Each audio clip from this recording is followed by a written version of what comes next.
यकीनन मैं पंजाब चो आया तो मैं खुशहाली वेखी है। मैं इस गल नाल इख्तलाफ करदा कि असी कोई उन्होंने तो एडवांस हाँ या दलेर हाँ असी अक्सरीयत विच हाँ, असी सियाणे चंगे हो साडे लोग मेहनती, लेकिन असी कदी साडी जिहड़ी आवाम है उसकी सोच हो रही, साडे हुक्मरानां दी सोच हो रही। गल कि असी यकीन करो ऐसे पंजाबी मैंने फखर होया, मैं इमरान खान की काबीना च भी रहा ना जी, मैं पठाना नहीं उत्थे वेखिया। मैं यकीन करो जो काबीना च बैठे सा ना कई फैसले होने, मलिक साहब नूं पता है, वड़ाए साहब नूं पता, उत्थे बोलना बड़ा औखा होता है हुक्मराना को, कोई भी हुक्मरान हो। तो मैं जिथे हालत वेखी तो मैं उन्हें पठाना ने गल सुनाई, मैं कि यार तुहाडे तो वड्डा तो मैं पालिशिया पूरी वेखे। मैं क्या मैं पंजाबी हाँ, मैं उन्हें पख्तूना, मैं तो पख्तून तो बलोच बड़ा दलेर समझिया, 2-3 बलोच भी सन। फिर मैंने पता लगा कि जिस टाइम इख्तलाफ उत्ते जाते ने उत्थे थले आवाम को नारे कि मैं पंजाबी दलेर मैं पख्तून दलेर मैं सारे उत्ते जाके ना सारियां दी ग्रेड 21 तो उत्ते इन्हां दा ग्रेड 1 हो जाता है। पंजाब हर लिहाज नाल पंजाब बड़ा वफादार जिहा साडा खिता है और बड़ा अच्छा है। मैं सब तो पहले तो मैं अक्सर है बलोची पठान साडे लोग मिलते रहते हैं, मैं उन्होंने आखदा कि वेखो इतने पठान आके काम करते असी लोग कदी तफरीक नहीं पाई, इतने बलोची आके काम करते असी उन्होंने खुश आमदीद आखते, इतने कोई बंगाली आ गया है, कोई सिंधी आ गया है, अज तक मैं नहीं वेख्या अपनी जिंदगी कि साडा कोई पंजाब दे पंजाब दे बड़े दिल की गल है। और साडा जिहड़ा असल कल्चर सी साडियां पिंडां च, मादरत नाल मैं शहरां की गल नहीं कर रहा, मैं पंजाब दे शहरां भी उतना ही पंजाबी का दुश्मन समझना जितना हुक्मरानां समझना। जिहड़ा साडा देहातां दा कल्चर सी, कोई बंदा भुखा नहीं सी सौंदा और कोई बंदे मकरूज भी नहीं सन होंदे, कोई बंदे सूद भी नहीं सन देंदे होंदे। ऐ जिहड़ी पुरानी गल है ना कि जी खतरियां दा दौर सी, रहन सी, ये वो, कदी कोई वड़ाए साहब दा, मेरे इलाके सब तो ज्यादा हिंदू ते खतरी होंदे सन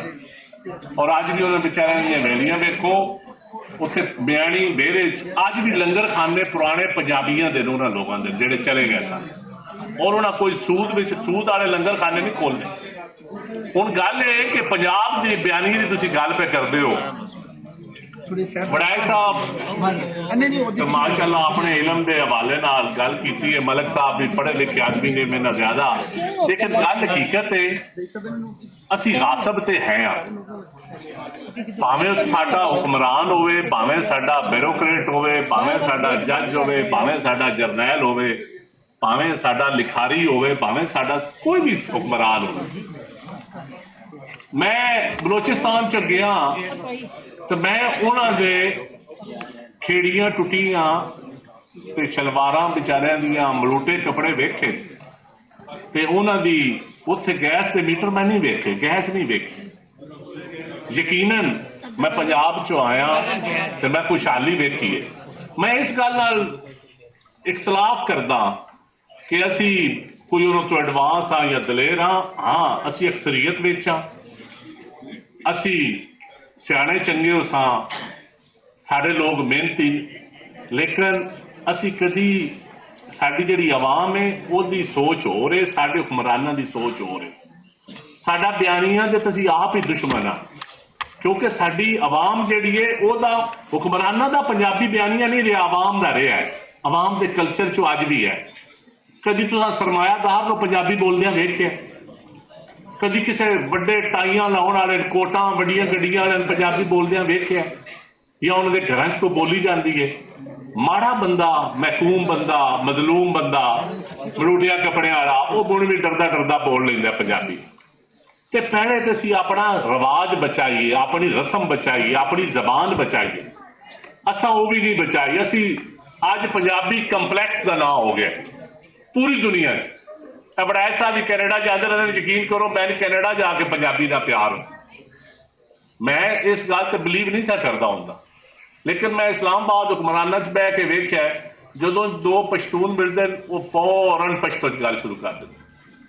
जो बलोची मिलते वो अपनी जबान, जो सिंधी मिलते वो अपनी जबान, लेकिन जो असी पंजाबी मिलते हाँ असी फिर भी हाउ आर यू या आपका क्या हाल है। एक मैं बड़ा हैरान होना कि वो असी डरते हाँ इस तो मैं वड़ैत साहब की गल नाल इख्तलाफ करना, असी बड़े बहादुर असी डरते हाँ अपनी जबान नहीं बोल सकते तो मारना असा किसी असी कोई दलेर नहीं हाँ, असी दलेर बिल्कुल नहीं हाँ। हाँ दलेर साड़ी नवी नस्ल हुण दलेर है, पता नहीं उन्हें पंजाबी कल्चर पढ़ के दलेर हुई है या वड़ैत साहब दियां लिखारियां पढ़ के दलेर हो गई है, लेकिन नवी नस्ल जिन्हें अंग्रेजी तो जैनजी आदि पता उर्दू की आदि पंजाबी मैं नहीं पता अज के नवे मुंडे अजकल ये हुण साढ़े उड़ दलेर। और बाकी रह गई गल बयानिए की, बयानिया पंजाब दा उदों चलना है जदों असां आदल हुक्मरान पैदा कर दें। जदों तक असी पंजाब दे विच कोई अदल की बुनियाद पे, और मैं माजरत नाल मैं एज ए पंजाबी या एज ए सियासतदान अपने आप को आदल नहीं समझदा, मैं समझदा कि असी प्यादे हाँ सियासत पे, असी प्यादे हाँ असी कोई ए टीम बी टीम सी टीम नहीं डी या एफ टीम च, लेकिन असी ठप्पे लाउण वाले हाँ। और मैं कहां कि मैं बड़ा दलेर हाँ जी, मैं बड़ी सच्ची गल कर लेना, हालांकि मैं 90% नालों कर लेना सच्ची गल, लेकिन मैं मुड़ भी समझदा कि मैं दरबारी हाँ। इत्थे बयानिए बनते दलेरां दे और बनने होने नौजवान नस्ल विच बयानिए हैं, हालांकि इन्हां को कल्चर इन्हां पढ़िया कोई नहीं, किताबां कोई नहीं पढ़िया, ना कोई इन्हां सियासी निजाम पढ़िया है, ना कोई कानून पढ़े आइन पढ़े है, लेकिन जबर जुल्म मसावात दा ना होना अज इत्थे हुक्मरानी या सरमायादारां दा गलबा है, भावें वो खिता होवे पंजाब दा ते भावें किसी होरी सूबे दा। एक क्लास है जिहड़ी सरमायादारां दे थल्ले, हुण असीं थल्ले फैसला करना है कि असीं क्या अपनी जबान के बलबोते ते सरमायादारां नाल लड़ना है या नहीं, असीं क्या अपना हक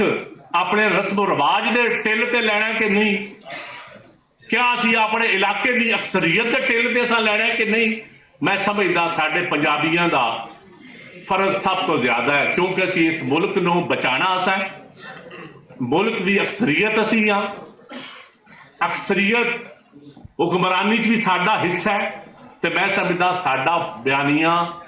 इस मुल्क नूं बचाना या मजलूमां दे वास्ते खलोना ये भी पंजाब दी हक बनदा है। और यकीन जानो इस नूं तुसीं सियासी बयानिया दा नाम दे लो, इस नूं साडा रवाज कह लो। और मैं जिहड़ा पिछला इलैक्शन गुजरिया है, मैं आप भी कैंडीडेट सा, मैं तो सच्ची गल इस इलैक्शन चो पंजाबियों ने वेख्या, पंजाबी वाकई बड़े नौजवान नस्ल दलेर। और मैं पोलिंग से जो गया ना, मैं वड़ैत साहब का मेरा इलाका एक, यकीन करो बच्चियां ते बच्चे वो मेरे को वेख के हसदे भी आन, नाल हैंड भी करते आन, अखां नाल इशारे करते आ। मैं क्या पता नहीं हुण की समझ तो मैं ना ही आई जी, मैं बोल नहीं सकता क्योंकि मैं पंजाबी हाँ, मैंने पता है फंक्शन कितने पे होंदा, तो मैं बोल नहीं सकता। तो तुसीं भी ना बोलिया जे, अमल करिया जे, बोलिया जे ना, बोलना काम में आंदा है, तुहाडा मेरा घट ही है, मेरा तो थोड़ा जिहा है, तुहाडा नहीं। गल कि असी यकीन करो एज ए पंजाबी मैंने फख्र होया, मैं इमरान खान की काबीना च भी रहा ना जी, मैं पठाना नहीं उत्थे वेख्या। मैं गाल फड़ावा और मेरी गाल सुन के फिर तो मैं लगना मेरी गाल पूरी हो जाए, मेरी गाल तो सुनो ना।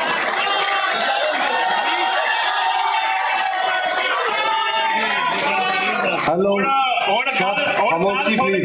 गल सुन के तुसा नारा नहीं मारना,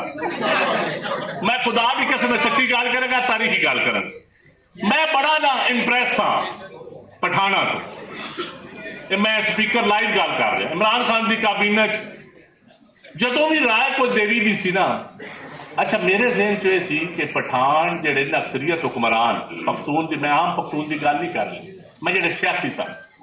मेरे ख्याल से तो ये बड़ी सच्ची खोल के बड़ी ब्लंट गल करते हैं, बड़े तकड़े बड़ी खोल के गल करते हैं। यकीन करो जो काबीने बैठे सन कई फैसले आने मलिक साहब को पता है, वड़ाए साहब को पता, उत्थे बोलना बड़ा औखा होता है हुक्मराना को, कोई भी हुक्मरान हो। तो मैं जिसे हालत वेखी तो मैं उन्होंने पठाना ने गल सुनाई, मैं कि यार तुहाडे तो वड्डा तो मैं पालिशिया कोई वेखे। मैं क्या मैं पंजाबी हाँ, मैं उन्हें पख्तूना, मैं तो पख्तून ते बलोच बड़ा दलेर समझिया, 2-3 बलोच भी सन। फिर मैंने पता लगा कि जिस टाइम हिक क्लास उत्ते जाते ने उत्थे थले आवाम को नारे कि मैं पंजाबी दलेर हाँ, मैं पख्तून दलेर हाँ, मैं सारे उत्ते जाके ना सारियां दी ग्रेड 21 तो उत्ते इन्हां दा ग्रेड 1 हो जाता है, उत्ते हुक्मरानां दे दरबार चो ये सारियां दा ग्रेड 1 होंदा है। ये तुहाडी आवाम वास्ते गल्लां, मैं जितना दरबारी सियासतदान उत्थे बलोची वेख्या ने इक्तदार दे ईवानां च, या जितना मैं पख्तून वेख्या दरबारी कि मजहब के टच से शुरू हो जाना, रियासत मदीना शुरू हो जाना, और मैं अपना खुदा दे बंदियों गल हो रही है पंजाब की हुक्मरानी के तरज से, गल हो रही है पानी से, गल हो रही है आबादी से, तुसी रियासत मदीना खिंच के लियाते हो। और ये इंसान के अंदर का ब्रीड या कल्चर होता है या इलाकाई होती या अल्लाह की कोई रहमत होती है। इस तो ये सोच छड़ दो कि एक कोई मिसाल है, पंजाब च भी बड़े तकड़े तकड़े बड़ा प्यारियां साडा चलिया है, और मैं अज भी इस गल से कायम हाँ कि हुण भी पाकिस्तान नूं बचाना पंजाब ने, लेकिन असी सारियां जिकन साडा अगे खुला दिल है। अज भी यकीन करो पंजाबियन मारिया जाता है ना बेचारियां, लेकिन साडे कोल कोई रिएक्शन नहीं होता, यही साडा वड्डा पन है, और असा फिर भी इसे वड्डे पन का मुजाहरा करना है, क्योंकि अगर ये पाकिस्तान बचाना है तो यदा पहला फर्ज भी पंजाबियों का है। तो बाकी जेड़ा वो गल करते ना कि पंजाबी खा गया ये हो गया, एडे कूड़े वो भी नहीं जेडे साडे तकड़े रह ना। गल ये कि मलिक अहमद खान मैं साडे दादियां परदादियां दी जमीनां दे टिल्लां ते असी तकड़े नहीं होए, वड़ाए साहब नूं पता है उस कल्चर का, जेडे अज हुक्मराना का तर्ज जेड़ा अज दौर ओवरऑल आ गया है, इन्हां दा कोई जबाना ना पंजाबियों नाल इन्हां चीज़ां नाल तल्लक नहीं, सरमायादारां दा एक वखरा मजहब है, भावें वो पंजाबी है, भावें वो पख्तून है, भावें वो कोई है, भावें वो ब्यूरोक्रेट है, भावें वो जरनैल है। तो लिहाजा सरमायादारां के खिलाफ जहाद भी अगे भी पंजाब ने पहले किया है, मैं इन्हां नाल बिल्कुल इतफाक करदा, अगों भी साडे प्यारियां ने उस दे खिलाफ जहाद करना इंशाअल्लाह होएगा।